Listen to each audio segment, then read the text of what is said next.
April is Autism Awareness Month. This is an opportunity to help raise awareness of autism by acknowledging its impact while advocating for acceptance. Now, the challenge globally has been on how to teach parents acceptance of their autistic children, as many parents struggle to do so. I mean, to help you and I with this, we're joined this morning by Sisanda Maqina. She's been on a learning curve due to her daughter's condition. Sisanda, welcome to Newslink. I mean, how old was your daughter when you found out she was autistic? So she was 2 years. And even prior to that, she would tap with her index finger when she started to handle as part of her development. And so initially I thought it was just like a sensory thing. Right. So she'll grab her bottle and tap with it with her index finger. And so when she would meet her milestones. Sure. The milestones that are guided by books to allow us to know, sort of, you navigate as a parent, how far is your child, etc. Right. So she met all of those. She sat when she needed to sit within the milestone range, crawled, walked, etc. Okay. Then at 13 months, she would walk on her tippy toes. That's what I noticed. And with some family members also and friends, and then you've got like friends who's got kids like 2, and I also realized her vocabulary is not as rich as that of a 2-year-old, of another 2-year-old child. And with that, sought advice in terms of, do we get speech therapy? Sure. What do you do? So we started out with speech therapy, and the speech therapist then suggested, alongside some family members, to say, could she get like an assessment around the autism spectrum? So we, of course, did that.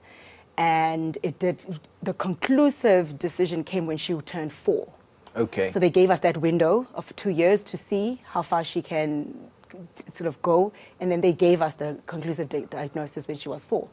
Okay. And we've been navigating that. But hers is of speech delay. Okay. So her comprehension, although like mental comprehension is of a 7-year-old, right, her speech is maybe on like the range of a 5 or 6-year-old. So her sentences aren't as long as what it would be for like a normal 7-year-old. And I hate using that line. Right. As normal. What is normal after all? And sure, so that's how we're navigating it. So you've obviously been dealing with this for a good while now. I mean, she's 7 now. I'm seeing the T-shirt, autistic and awesome. Yes. What are we as parents meant to be doing as far as our awareness of autism is concerned? So the first thing is to accept. And it's quite daunting, because, I mean, as a parent, you dream, you have aspirations for your child. Sure. And suddenly you get sort of thrust into this, that your child is autistic. What does it mean? And where is your child in the spectrum? So those are the first steps you've got to take. Ascertain, where is your child on the spectrum? What does it mean that your child is on the spectrum? And then you start capacitating yourself from there. And what I mean by that is get as much information about your child's spectrum, because then you become like almost like a parent advocate, because you've got to educate your family. Right. Because that support is needed. Yes. It's not a journey you can do on your own. It's long, and it's a permanent stay. It's not like your child is autistic today and not autistic tomorrow. Right. So you've got to have that. Get your occupational therapy, get your speech therapy, if that is. So find the need and hone in on the need and support from a need perspective. And your child guides that process, like Thapelo guides her entire process. Right. And when you speak about the spectrum, Sisanda, what are the different levels that exist? So they're quite wide, but there's quite a few almost generic ones, if I can put it like that. So you've got the speech delay, which is what Thapelo has. Okay. Some kids would have autism with a physical impairment. So the brain development hasn't gone the whole throttle, but you also have the physical impairment. And with some, it's not entirely the full body that's got the bit of disability. Sure. With some, it's the hand. So the modalities, you can't handle certain things, you can't hold on to certain things. So some of it presents like that. Right. And with some, it is nonverbal. Okay. So you've got kids that just don't speak at all. But the interesting thing about autism is that continuously, the brain function is on high alert. So, as I mentioned before, Thapelo is on speech delay. Yeah. However, her comprehension is of a 7-year-old.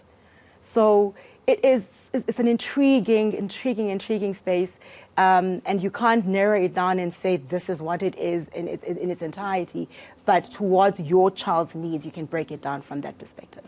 And what sort of groups exist for parents who have children who are autistic that they can have access to?